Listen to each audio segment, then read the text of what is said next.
ডায়ন হাওড়ার মডেল, এটা ডায়ন হাওড়া অভিষেকের মডেল, তো অভিষেকের মডেল আর থাকবে না, তো থাকবে না, এবারে হবে আইএসএফ নওশাদ সিদ্দিকীর মডেল হবে এবারে।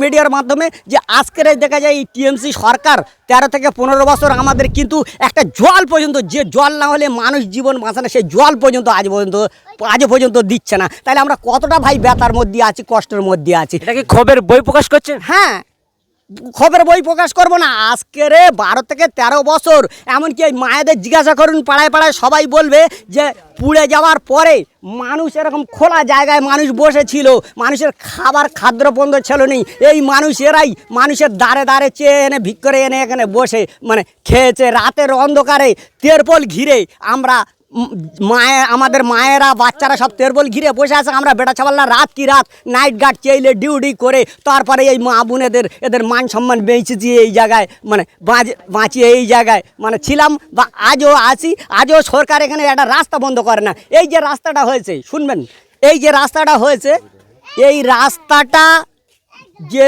পাহাড়পুর থেকে লে আর এদিকে বাজারপাড়া বন্ধ, এই যে রাস্তাটা যাবে, এই রাস্তাটা যে পাস হয়েছে, এই রাস্তাটা কিন্তু পাস হয়েছে বহুদিন থেকে দেখছি।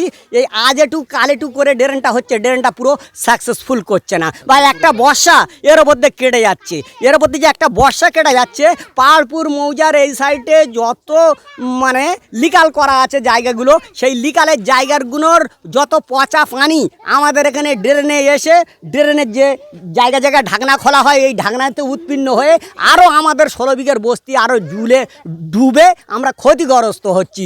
আমাদের এই ড্রেনটা বন্ধ ক্লিয়ার করে যে আমাদের ভালো রাখবে, সেটাও বন্ধ আমাদের ক্ষতি করছে। আমাদের ভালোর কোনো রাস্তা এই সরকার করছে না। কোন সরকার? সরকারের টিএমসি সরকার, এই টিএমসি সরকার। এখানে কোন নেতার কথা বলবো?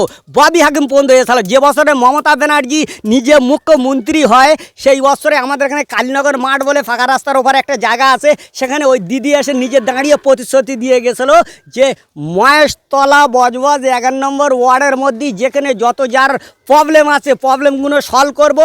মেডিয়াপুর যে কর্পোরেশন এলাকায় যারা দর্জি শিল্প কাজ করে তাদেরও পাশে দাঁড়াবো, তাদেরও উন্নয়ন করব। তো গার্ডেনডিজের কথা যেটা শুনেছি সেইটা বলছি, কিন্তু আমাদের মহেশতলায় 11 নম্বর ওয়ার্ডে কোনো ডেভেলপমেন্ট, কোনো কাজ হয় না, কোনো কাজ আজও পর্যন্ত বলতে কেউ পারবে না যে মানুষের পানি, খাবার পানি পর্যন্ত নেই। এখানে একটা মন্দিরও নেই, এখানে একটা মসজিদও নেই, এখানে একটা সরকারি যে স্কুল আছে মানে তাও নেই।